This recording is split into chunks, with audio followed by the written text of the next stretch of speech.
Enquiries, Malahide. Ronald asks, how highly would you rate this Irish performance? I mean, it's huge. Yeah. I don't think, people who haven't looked into history, you know, it took South Africa about 50 years to be good at Test cricket. It took New Zealand a very, very long time to win, 39 years to win their first Test, not to mention how many Tests Bangladesh have just gone through. It's so hard to play Test cricket when you've never played it before. So to get to a point where you have a chance to win the game deep into the last day, it's just an incredible achievement. They didn't want to just be the plucky underdogs who put up a good fight. They wanted to win this. What a shame we won't see them in the World Cup.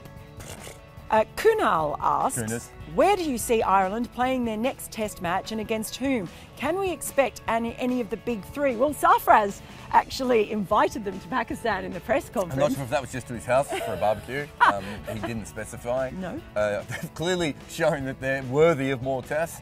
What they want to do in Island cricket is become the New Zealand to England's Australia. Did I get all that right? I think I did. So they want teams to come over and tour and play a couple of games against them at the same time that they come to tour England. That's their dream.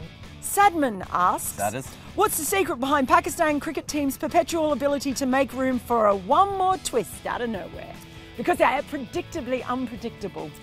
I mean, to be honest, I know that's kind of the narrative, but realistically, this was a new ball wicket. Everyone kind of lost new wicket to the new ball. Had Pakistan been able to catch Ireland in the third innings, that would have happened as well. The most Pakistan they could have been would have been getting 8 wickets down for 12 runs, and then Riyad Ali standing on his stumps with it when the scores were tied. I did think when they had less than 10 runs to go and they started to lose wickets that we were about to get one more twist. Pete asks, Imam Al-Haq's first ball scare, Balbo with an awkward pair, day 5 would Ireland dare Marilyn Monroe. So who did start the fire? Just like that question. Well played.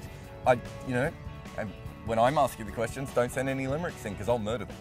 Don't send your Billy Joel things in when I'm reading the questions. I didn't sing it, so it's not a tune. Amma asks, Amos. How do you rate Imam Al-Haq as a Test batsman? It's a pretty small sample size. I've seen him bat twice.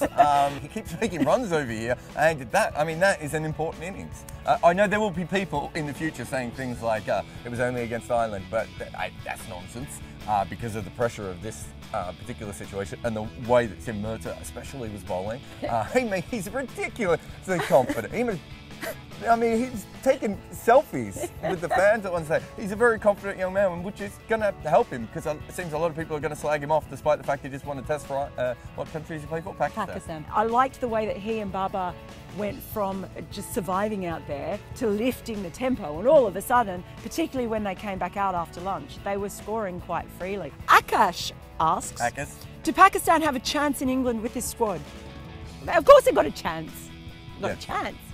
They can get better straight away by bringing Hassan Ali in for Rahat, and they're a better team straight away. It's not like England's been going great guns either.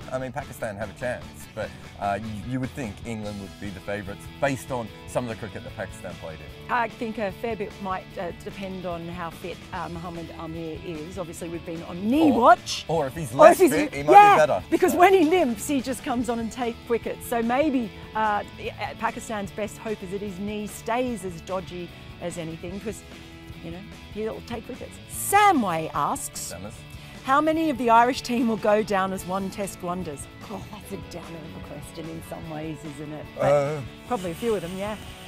Yeah, it's possible, because if they don't play for another year, Ed Joyce is 110. I'm sorry, 39? Ed, if you're watching. 39. 110. But yeah, it's possible. But what a positive question by you. Yeah, thanks for the downer, man. Hamadullah asks, what was the role of Rahat Ali in this historical Test match? Well, he mucked up his role because his role was to basically go out and hit the winning runs, because he's primarily here as a batsman to entertain and delight Jared Kimber. Does it need a role? I like it. Isumik asks, when will be the next polite inquiries? Why is it so infrequent?